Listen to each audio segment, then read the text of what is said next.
નમસ્કાર. મારા જીવનની સફળતા મારા અનેક વડીલો, મિત્રો, શુભચિંતકો, પરિવારના સભ્યશ્રીઓ, કોંગ્રેસ પક્ષના સભ્યશ્રીઓ અને નામી અનામી અનેક સજ્જનો, દેવીઓ અને યુવાન સાથીઓના સાથ, સમર્થન, આશીર્વાદના કારણે જ રહી છે. હું એ સૌનો ઋણી છું. મારા જન્મદિવસને હું ઘણા વર્ષોથી ઉજવતો નથી, કારણ કે હું એવું માનું છું કે મારા સાથે મારા શુભચિંતકોની શુભકામનાઓ 365 દિવસ હોય છે.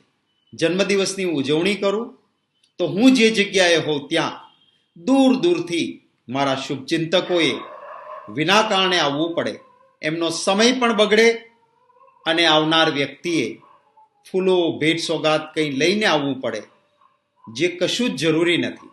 અને એટલા જ માટે હું મારા જન્મદિવસે આપ સૌનો આભાર માનું છું, પરંતુ જન્મદિવસના દિવસે હું કોઈને મળતો નથી કે જેથી કરીને મારા શુભચિંતકોએ દૂર દૂરથી આવવું ન પડે.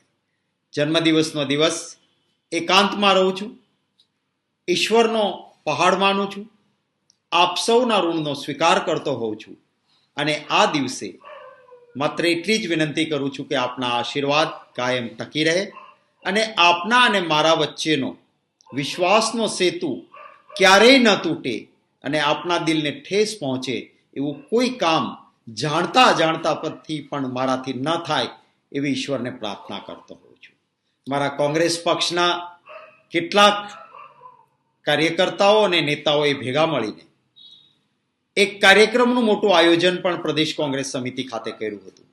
મેં એમને વિનંતી કરી કે આપ મહેરબાની કરીને આ કાર્યક્રમ ન કરો, કારણ કે હું પ્રદેશ પ્રમુખ હોઉં અને મારા જન્મદિવસે કોઈ કાર્યક્રમ કરું એનો અર્થ હું સેલ્ફ માર્કેટિંગ કરું છું. મારે આવું સેલ્ફ માર્કેટિંગ નથી કરવું. મારા માટે મારું માર્કેટિંગ નહીં, મારી વિચારધારાનું માર્કેટિંગ થાય એ જરૂરી છે.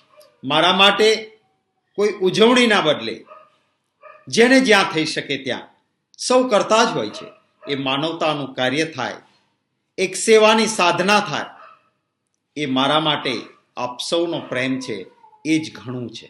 અને આ સમયે આપ સૌનો ફરી વખત હૃદયપૂર્વક આભાર માનું છું કે આપનો પ્રેમ, આપના આશીર્વાદ, આપનું સમર્થન હંમેશા મને મળતું રહ્યું છે. અને આજે જે કંઈ રાજકીય પ્રગતિ પણ મારી થઈ છે એ આપ સૌના પ્રેમ અને આશીર્વાદના કારણે થઈ છે. ફરી વખત આપ સૌના ઋણનો સ્વીકાર કરું છું અને આપ સૌનો હૃદયપૂર્વક આભાર માનું છું.